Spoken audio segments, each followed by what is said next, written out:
It has this direct window to the rest of the universe. There's nothing in between the rest of the universe and Hubble. There's not a single astronomer in the world whose life hasn't been touched by Hubble. Hubble will be one of the great stories of all time. We will remember it with reverence, with the legacy, with the foundation. It gave us the optimism and the hope to reach for bigger things. The world's most brilliant astronomers do miracles with this observatory. And it just keeps going on and on and on, and my jaw keeps dropping lower and lower with each new discovery. Scientists around the world, together with science enthusiasts, the public, science supporters, came together to see here's an opportunity where if we put our wits together and our support together, we could build a platform that opens new eyes to the universe. Let's go for it.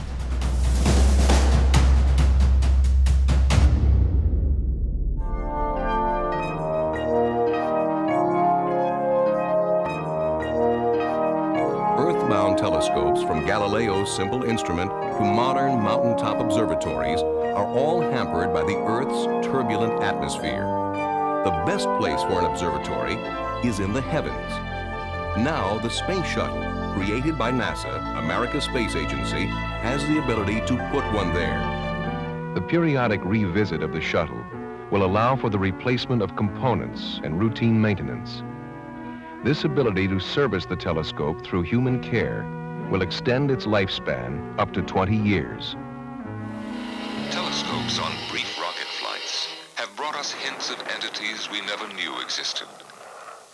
And balloon flights have lifted telescopes 8 miles into the air to take some of the clearest photographs of the sun ever obtained. Another group of astronomers told a recent meeting of the American Rocket Society in San Diego, California, that they are designing a satellite that will carry a bank of telescopes into an orbit 500 miles or 800 kilometers high. By thus sending a telescope up above the Earth's atmosphere, they hope to pierce a blanketing ocean of air that has, for the most part, obscured man's detailed view of the universe.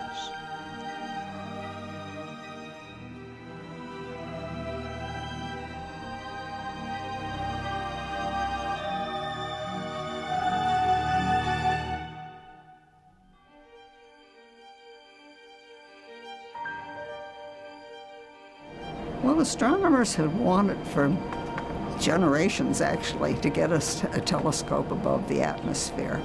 The first reference I'm aware of is back in 1925, that it was suggested that we needed a telescope in space. I've read that one of the astronomers at Princeton, this was probably in the 30s or 40s, said that when he died, he wanted to go to heaven and take a telescope with him. And so when the possibility of a telescope in space opened up, astronomers jumped on the idea.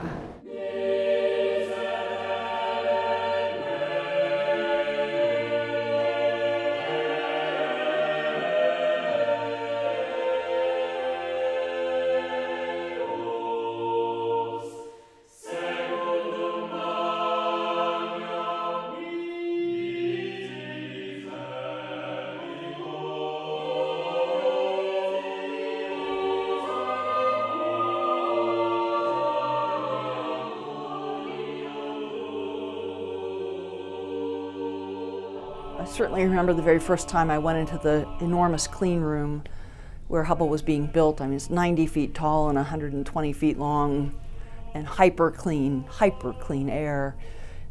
And the telescope just, I mean, it just looked like something Tiffany's had built.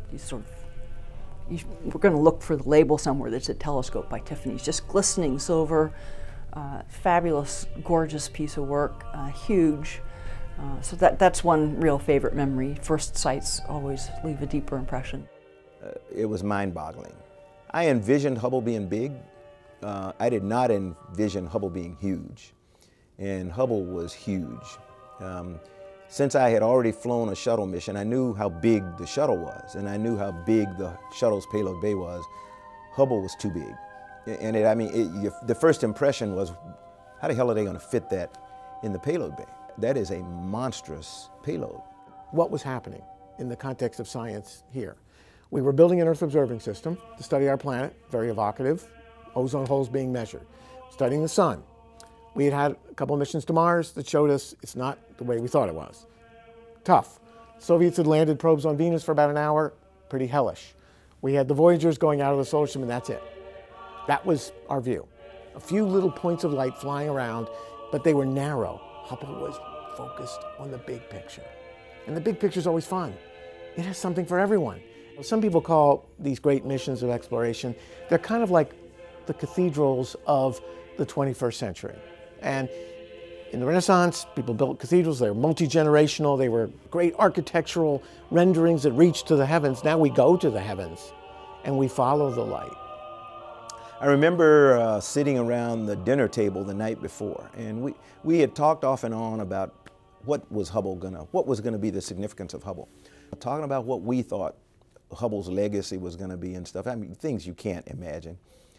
None of us could definitively say what we thought it was going to be, but all of us agreed Hubble was going to be something absolutely spectacular that was going to revolutionize the worlds of astronomy and astrophysics. We just didn't know how. And I think we underestimated the scientific and technological significance of Hubble because it has dwarfed what any of us imagined it would ever do. Sound suppression water system has started. T-minus 13 seconds. T-minus 10, go for main engine start.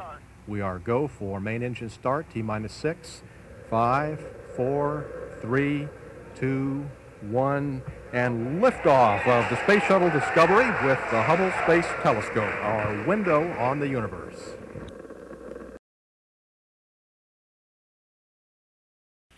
Discovery Houston, just wanted to let you know that the ground is currently configured for HST main bus activation. So we're ready when you are. And Houston Discovery, the transferred internal power complete. The umbilical is dead faced, and we'll be standing by for your go for umbilical release. Roger, Discovery. Discovery, your go for umbilical disconnect.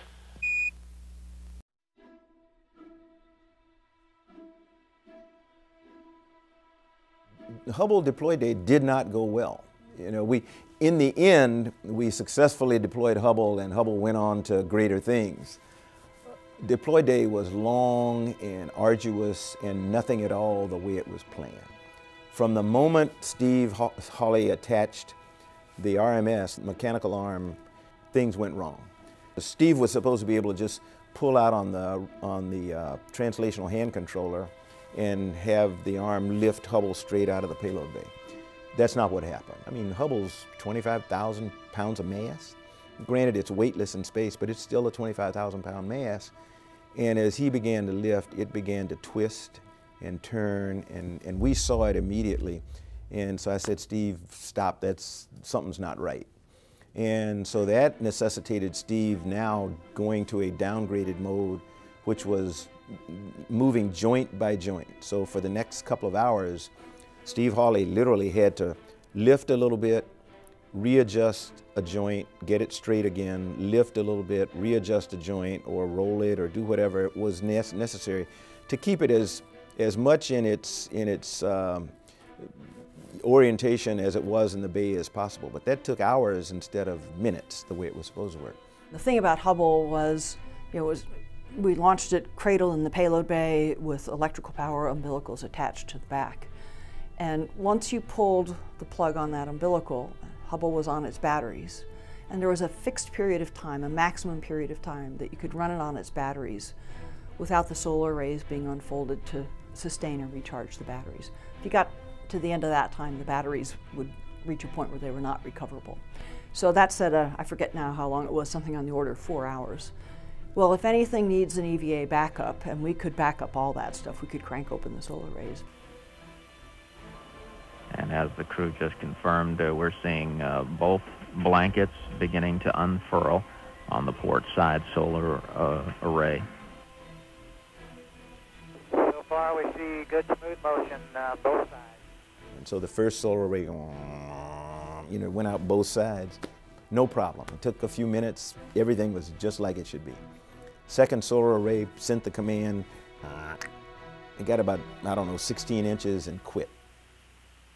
Houston, Discovery, it looks like motion stopped with just about one panel showing. And we see that too, Lauren. The DCE is off. And as it turned out, of course, the second solar array did not unfurl correctly.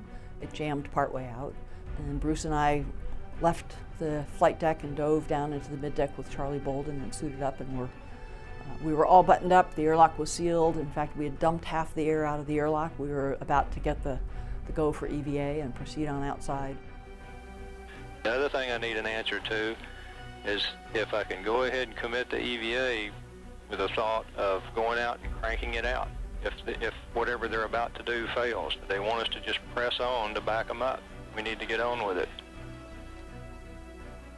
Okay, flight, I'll come back with the answer. And I need answers now. Flight FAO.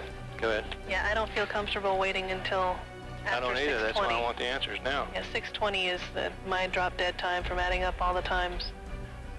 Okay, I'm going to have them press on. All right, Capcom, tell the crew we want them to press on into EVA, and we'll stop them whenever we have to. Just quickly, we got 4 minutes on this pass.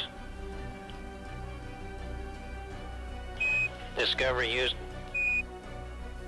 Discovery, go ahead. Okay, with the panels that you got out there right now, it's not satisfactory to stay overnight. So we're going to have to move out on the EVA. I was scared.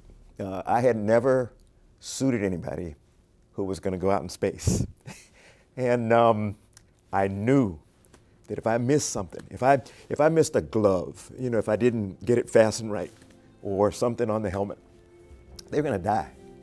And it was going to be my fault. So even though this guy's come out of combat and all other kinds of stuff, I was scared because I had never done this before. And so I knew my crew members were dependent on me. And we were getting ready to let them open the outer hatch when the ground said, hey, stop. And we said, oh, okay. They said, we got an idea. We think there may be some problem with the tension monitoring software. We've got the DCE back on. We're going to disable the tension monitoring and resend the proc to deploy the -SDM. Okay, hit it. And the irony, this is the day of ironies. Early in the morning when the solar array first stopped, Bruce came up with this crazy, Bruce McCandless said, I don't think there's anything mechanically wrong. I think it's the tension monitoring module. And we all looked at Bruce and went, the what? Everybody but Kathy. Kathy had heard of the tension monitoring module. And so Bruce said, it's this software module that we put in to protect the solar array. And in case we got a mechanical jam or something, we didn't want to rip it and destroy the telescope. So we have this software module that would stop it until we could diagnose the problem and then correct it and then let it go out. This young man down here at Goddard, and I say young man because as I understand it, he was a very young flight controller, on console said, hey, I don't think we've got a mechanical problem. I really think it's the tension monitoring module. And if you give me permission, I can no-op the tension monitoring module. I can turn it off. You know, I'll make the 1 a 0, and I think everything will be okay.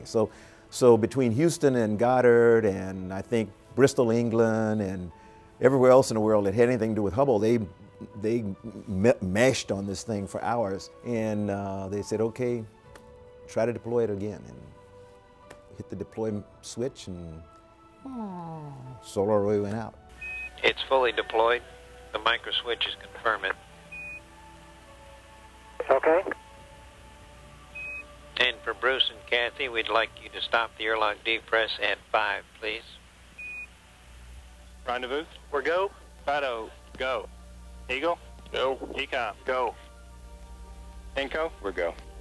FAO, go. Max, go. PRS, go flight. EVA, we're go. Sergeant, you're still go? Go.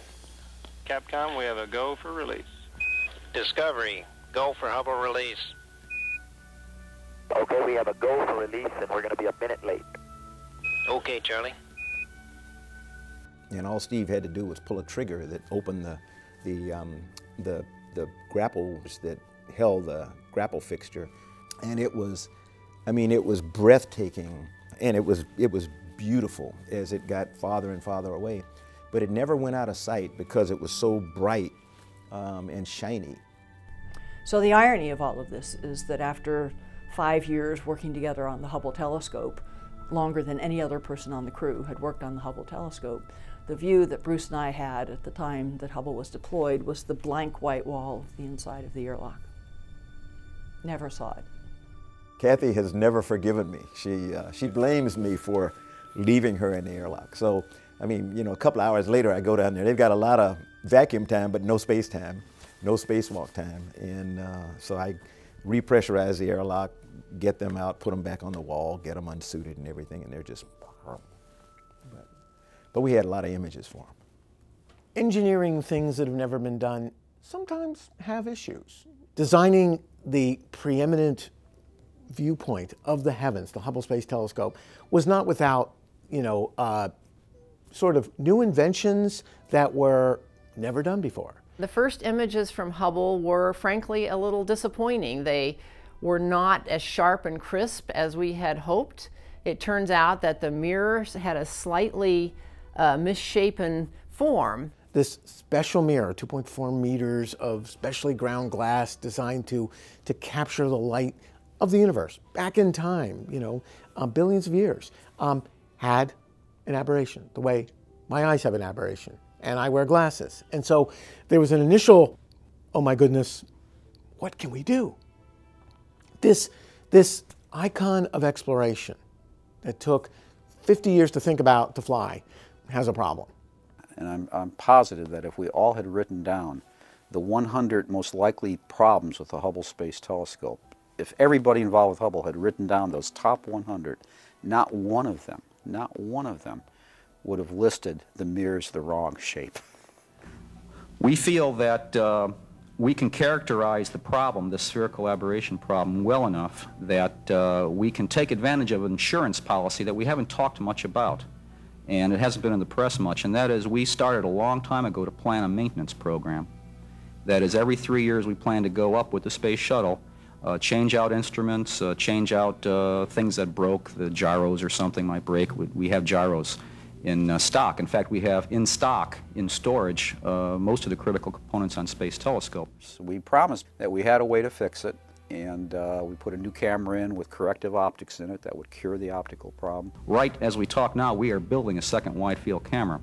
And it's not too late to put a corrective optic. You can almost think of it if you've got bad myopia, which you can say our telescope has now, and you put your glasses on, you can correct totally and get 20/20 vision. That's what we would do in the wide field camera, the second wide field camera. We would change one little mirror, relay mirror in there, take out the aberration that the primary mirror causes. That is, if it's a positive aberration, we put in a negative aberration and basically cancel it out.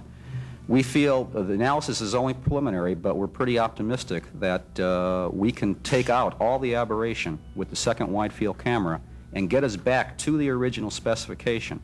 Nobody believed us, but we promised that we'd do it, and would do it by December '93. Let me conclude by saying HST was and is a difficult challenge for a tremendous payoff. Hubble became, it was in the press all the time with the problems. It was a billion-dollar mistake. People in the press called it a technological disaster, a national disgrace. Late-night comedy hosts were making jokes about Hubble. Well, have you been reading about the problems of the Hubble telescope? The Hubble Space Telescope? The Hubble telescope? The Hubble telescope. The Hubble telescope. Well, see, since there's no longer a Soviet threat, a lot of people feel we don't need the Star Wars defense system anymore. Hey, I think we should keep it, you know, if only to shoot down that Hubble spacecraft and put this thing out of its misery. Huh? Yeah. Oh, that's what I say.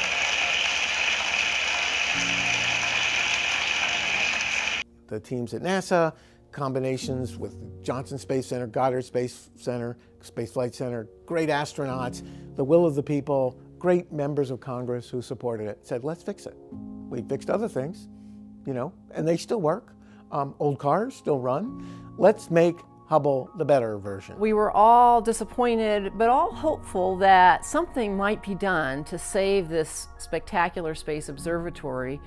And in fact, something was done. We had already planned to be doing servicing missions on Hubble over the years, and so the first servicing mission to send astronauts back to Hubble was designed to repair this problem with Hubble. And this big mirror really was the dominant driver. We worked very, very hard to develop, first of all, you know, how distorted was it? How mispolished was it? And then to find a company in the United States, preferably, that could polish corrective lenses that would take care of the problem. Those two challenges were really immense, and those challenges, when they finally got solved, led to something that was an extremely important payoff to the U.S. and world citizenry. To fly what you test and test what you fly would be easier if the telescope were back on Earth. But landing and relaunching could contaminate the telescope or damage it through vibration. NASA couldn't test the new corrective optics in the actual telescope. So to make sure the optics will work, the team had to determine the condition of Hubble in space and replicate that on the ground. One independent review panel used Hubble images to determine the precise shape of the flawed primary mirror and the prescription to fix it. Another team had to verify that the corrective optics will work. Teams had to test two optical packages, the replacement wide-field planetary camera and the corrective optics for the other instruments, called CoStar. Engineers built several independent analyzers to test that they had replicated what the Hubble telescope does to light.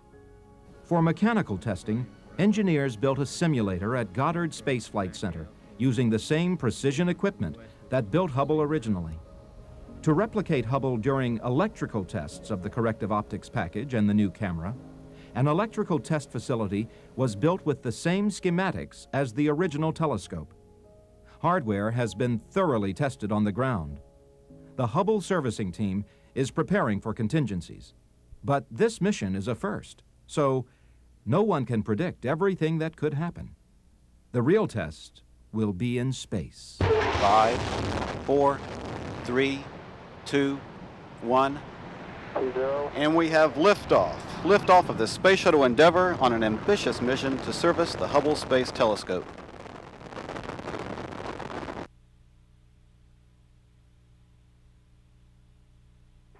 Houston, Endeavour has a firm handshake with Mr. Hubble's telescope.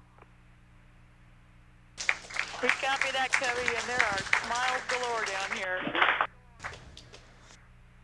They got it. All right.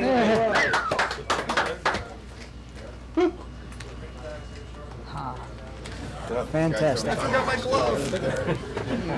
Strange. We're going to do whip pick on day 2 now. Sudden change of That's it. Change the plan. No, I think if the arrays are straight, we also have an equal chance that there is no such thing as spherical aberration. The universe is aberrated, and we're going to be correcting for it. Actually, also okay, then you're seeing what would be the upper outboard bistem on the plus V2 array. There is a definite kink right at the upper edge of the second panel there, as you can see in the max part of the bend. And it looks like, as the bistems, of course, one is inside the other, it looks like the outer bistem has a kink in it, and it is also twisted approximately 90 plus degrees clockwise there at the kink. Then it looks like it all comes back together within a few feet there of the kink. There's also, probably hard for you all to see, we have to look at with binoculars, a second kink a couple of feet below the obvious one that is on the back side there of that section of the bistem. It's not quite as bad, but it does have a little crease in it. Foot restraint will be occupied by mission specialist Kathy Thornton. She will be working from the end of the mechanical arm.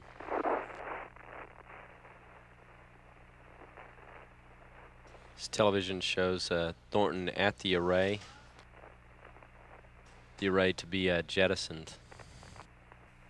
Okay, KT. You ready? Yeah, I'm ready. Okay, they say you got to go for release. Expect 20 pulses on the RHD. Hey, no hands. It is going to be 20 pulses on the RHD for a set burn. Okay. Almost like a bird, Tom. Look at it. Look how stable you left that.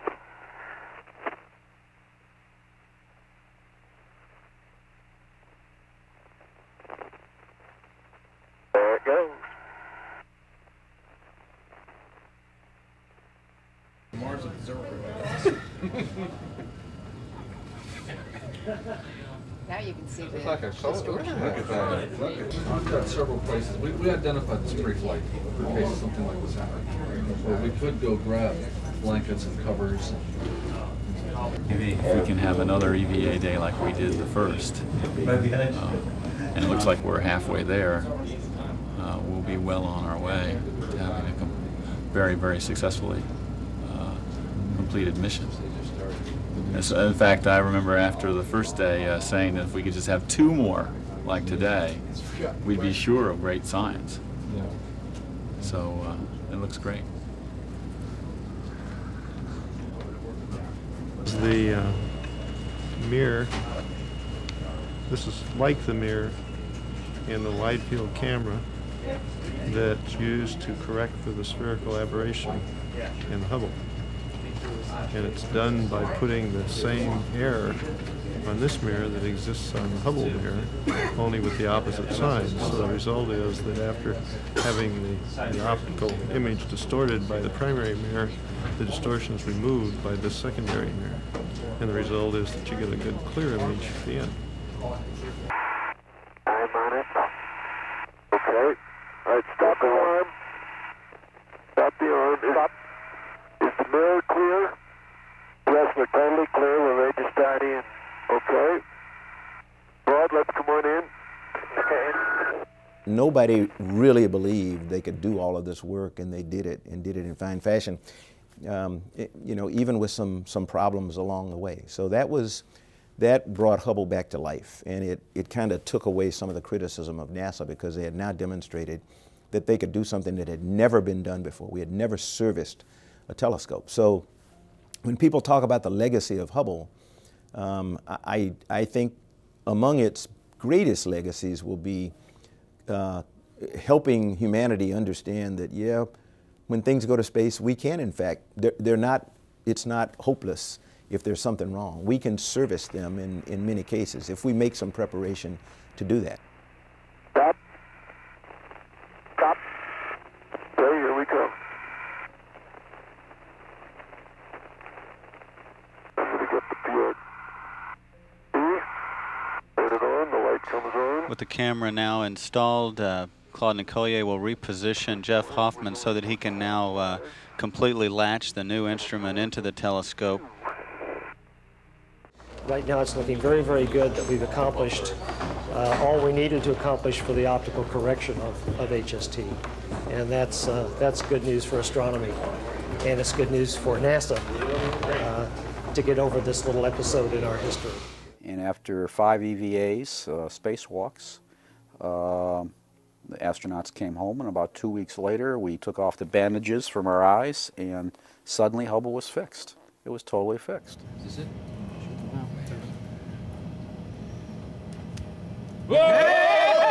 Hey! One to the right there. Oh! Did it! Wait.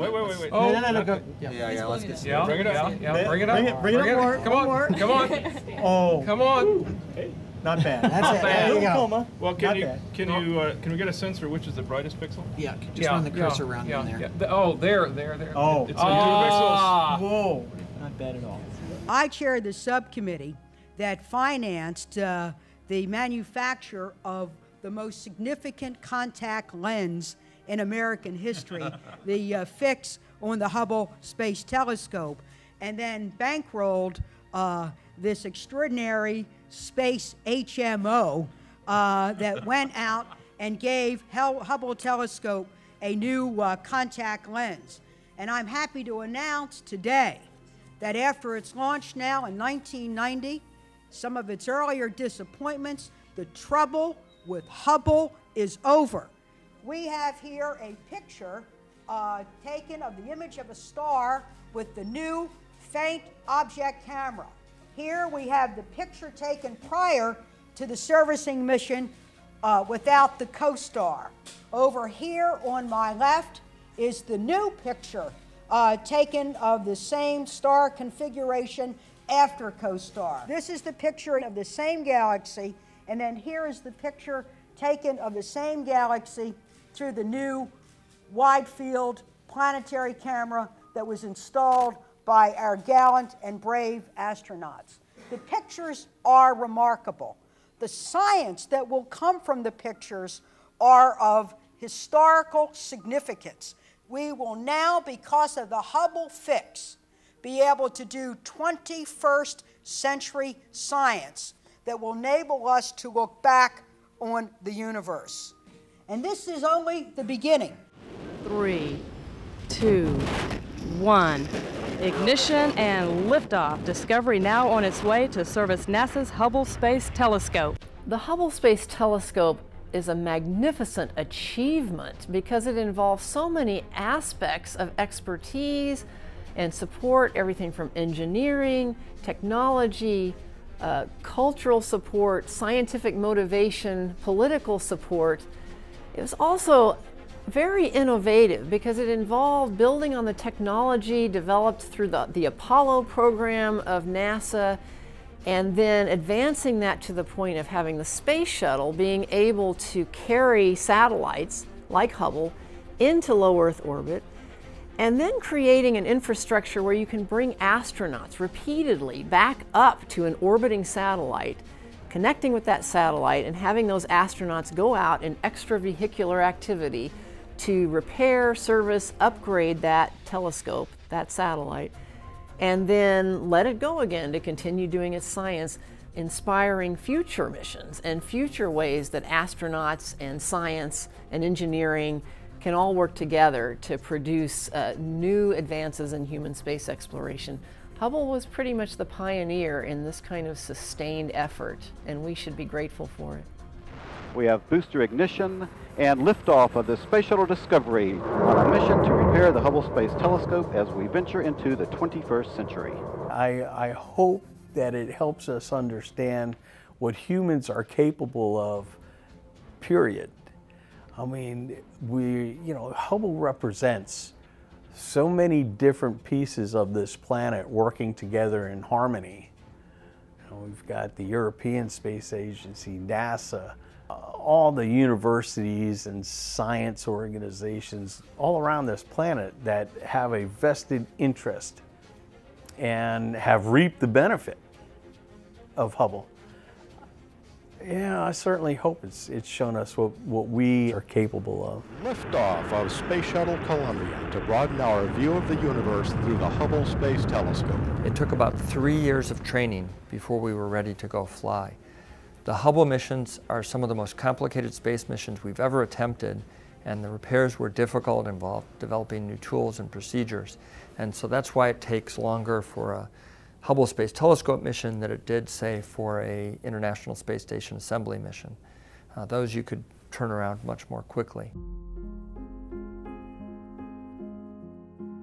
The loss of this valiant crew is something we will never be able to get over, and certainly the families of all of them, we have assured we will do everything we can possibly do to guarantee that they work their way through this horrific tragedy. The final Hubble servicing mission that left Hubble as the observatory that it is today almost didn't happen because after Columbia, Sean O'Keefe was the NASA administrator, and he made the decision that Hubble was too risky. I think we all respected the administrator at the time who actually came out in person to tell us. We didn't like what he was telling us, but at least he didn't just send an email. He came out and tried to explain his rationale, which was simply that he thought it was too dangerous for the astronauts since there was no safety net if something went wrong. Hubble was in an orbit that the crew couldn't use the International Space Station as a safe haven if something went wrong. That, for all of the station missions, our plan was if we could just get the crew somewhere to orbit, we could get them to the International Space Station and put them aboard station until we could get another flight to come up and rescue them. But so we fortunately were able to keep people occupied while this was churning through the system, and we did some very good work on the possibility of robotic servicing of Hubble. And after a year's worth of work, we actually decided that it would be possible in the future, but we didn't think we could develop it in time to actually be useful for Hubble before it lost control or wasn't able to observe. Unfortunately, about the time we had decided that is when the new administrator came in and said, let's find a way to make the final servicing mission happen. Just under 3 years ago, NASA had to announce a very troubling decision, that decision being to cancel shuttle servicing mission 4 for the Hubble Space Telescope. And today I'm here to announce a much more pleasant decision on behalf of the agency. We are going to add a shuttle servicing mission to the Hubble Space Telescope to the shuttle's manifest to be flown before it retires. We anticipate.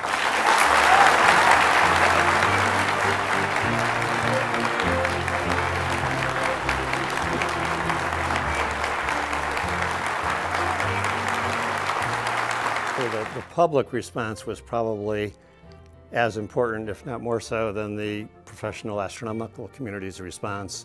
I mean, both wanted to see Hubble service, both wanted to continue, but the public, in some ways, was our savior. I mean, they went and they talked to their Congress people, they wrote editorials for newspapers and everything, and there are a lot of people on the Earth, the youngsters, have never known a time without Hubble in the sky. And they just didn't want to see it go away. So I think their investment in it, their connection to it, coupled with the way they were able to describe that to the media, to Congress, whatever, it really got through to people and to the administrator and said, this is important for more than the science. So let's find a way to make it work. And we did.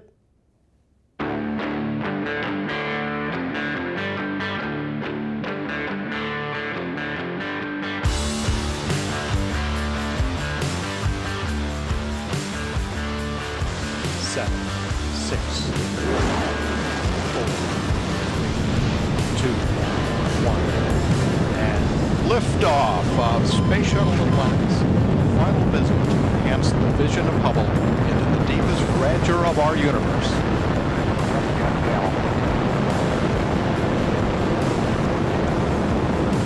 Bypass across the board, Scooter, no way. You over the top? Yep.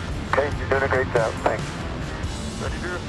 Ready, John. And there's at the labyrinth field. Fantastic. You want to increase the rate slightly? Increase rate, Megan. Copy, increasing the rate. John, could you get a diver to hold up the near end? Sure. The mirror is just outside of the telescope.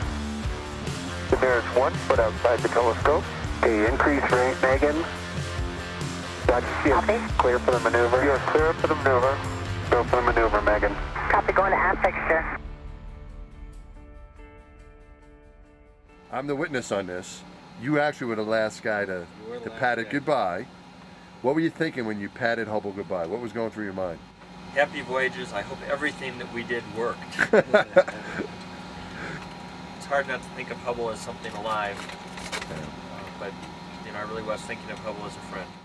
This is a really tremendous adventure that we've been on, a very challenging mission. Hubble isn't just a satellite. It's about humanity's quest for knowledge. As Arthur C. Clarke says, the only way of finding the limits of the possible is by going beyond them into the impossible. And on this mission, we tried some things that many people said was impossible. Fixing STSci, repairing ACS, achieving all the content that we have in this mission. But we've achieved that, and we wish Hubble the very best. I want to wish Hubble its own set of adventures, and with the new instruments we've installed, that it may unlock further mysteries of the universe. Repaired the 2 failing instruments, put in 2 new ones, replaced gyros, a whole bunch of things, a really massive mission, and did such an excellent job that we're here more than 10 years later now, and we're as capable as we've ever been. And things are still working. We've lost a few gyros, but we still have enough to operate on. All 4 of the instruments that were alive after the servicing mission are still going strong. We are supremely grateful for getting that last servicing mission in, because we would not still be operating at this point if we hadn't done that. That allowed us to get the telescope in a configuration for maximum following lifetime. It's about newness. It's about challenge. It's about going out there in the forefront of technology and breaking through. And Hubble represents that to the greatest degree that I can think of, because it allows us to do it in a big way and in a small way. It allows us to do it in detectors. It allows us to do it in computer technology, in optical fabrication, and optical polishing. But it also gives us this big picture. It also gives us this great challenge of making things better.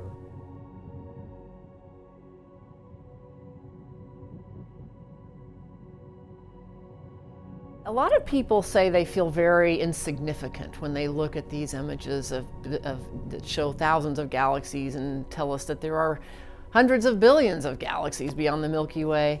And that's a certain understandable response. But I also feel a sense of gratitude and even significance myself. Now, these are philosophical issues, not science issues, right?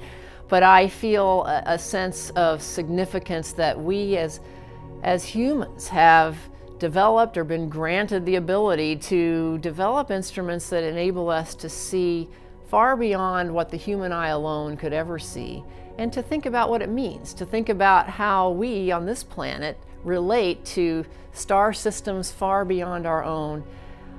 I think that's wonderful. It should make us all feel a sense of gratitude and humility, and also connectedness. You know, we're on different sides of a planet, but we're all connected as human beings on planet Earth as part of this magnificent universe. I think it should and does have a unifying effect for humanity, and I'm grateful for that. Imagination is great, but execution is everything. So, okay, we can imagine being able to see the cosmos, and that's great. And great astronomers, great thinkers, wrote the governing equations, they imagined it. But what did it take to be able to do it in a way that responds to what we learn in a way that allows us to go beyond just the framing questions, you know? And so the Hubble Space Telescope is the consummation of a masterpiece of engineering, because many of the things Hubble did and continues to do were miracles of engineering that did not exist before. Hubble expanded our horizons of thinking with an engineering solution to something that changed the way we viewed space. Space all of a sudden was beautiful. It wasn't just equations that say, well, there's something, event horizon like a black hole. Look at Hawking's work, and you know, and Einstein's, and you know, others. It's more than that. It's beautiful, it's elegant, it's populated. It's not just light from stars. It's connecting glue. It's the, you know, it's grand challenges. It connects other galaxies to suns, to planetary systems that we can indirectly sense. All that took a space telescope to do, and it had to be a good one. Hubble discovered things that are now fundamental in the astrophysics of our universe. Oh my God. But the millions of engineering solutions that let it work, it's, you know, they're beyond words. They're magic. I think that's why it was so transformative in space science. It brought space science to the people because it talked about all space. And it stared at key places in all space to tell us what could be. And that is brilliant. You know, space is a tapestry. It's a mosaicism of stuff. Some wish we can't see. Hubble saw a lot of it and showed us how to look at it differently. And that, I think, is its legacy. Humans are very good at kind of putting our hearts and souls into things that are made of just metal and wiring. I mean, think about perhaps the connection you might have to your car. You know, your car is something that is used by you every day, is touched by you. It may have a personality to you. It may feel very secure, or it may be very contentious. It's always breaking down. It's natural for us to sort of put ourselves out into the world in things that might not really be conscious, that are just machines. And when you hear the Hubble Space Telescope, you think of something, well, okay, it's a telescope. It's a big metal tube. We launched it up into space. It's very far away. They're seeing things that are very esoteric that I wouldn't understand. The thing I would ask you to do is just take a little time and look at some of these pictures, because if the artistic merit of what a giant cloud forming hundreds of stars looks like, even if you don't really understand what that is, start by just looking at these beautiful pictures and then start reading. We go through a lot of trouble. Our wonderful science writers are trying to describe what you're really seeing, the drama of it, the scale of it, and also the connection. You know, you're looking at a place where our sun, our solar system, and your body literally come from these places that Hubble's taking a picture of, these giant clouds, making every chemical element that there is in the universe. You are part of this story. And I know that can seem hard. Scientists can seem like very distant people, very different from the rest of the world, and we're completely not. You know, scientists are you. Scientists are your neighbors and your friends. And if you've ever asked a question, you know, or if you've ever looked up into the night sky with wonder, you know, you're one of us. You know, you get to be included along with the scientists. Hubble is to us a piece of machinery that we have put our hopes and our dreams and our PhD dissertations and our arguments and our frustrations into. And 30 years on, you know, this one metal cylinder up in space carries the souls of tens of thousands of people. And, you know, that's something that it's a wonderful part of being human. What we touch begins to carry part of our humanity with it.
Congress wasn't at all sure that it wanted to pay for the Hubble.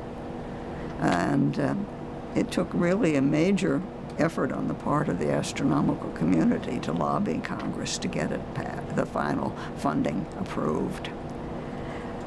Now, Proxmire, who was you may not want to use this story, but I think it's a good story. I'd love to hear it. Proxmire was noted for the fact that laughing at the ways government wasted money. And he sent a question to NASA headquarters saying, why should the American taxpayer pay for something like the Hubble? And I did a back-of-the-envelope calculation, and my answer was that for the cost of a night at the movies, every American taxpayer would have 15 years of exciting discoveries. And I may have been off by a factor of 3 or 4, depending on how you figure launch costs and the servicing missions and some other things. But even if it ended up being one night at the movies every year, I think Hubble has been worth it.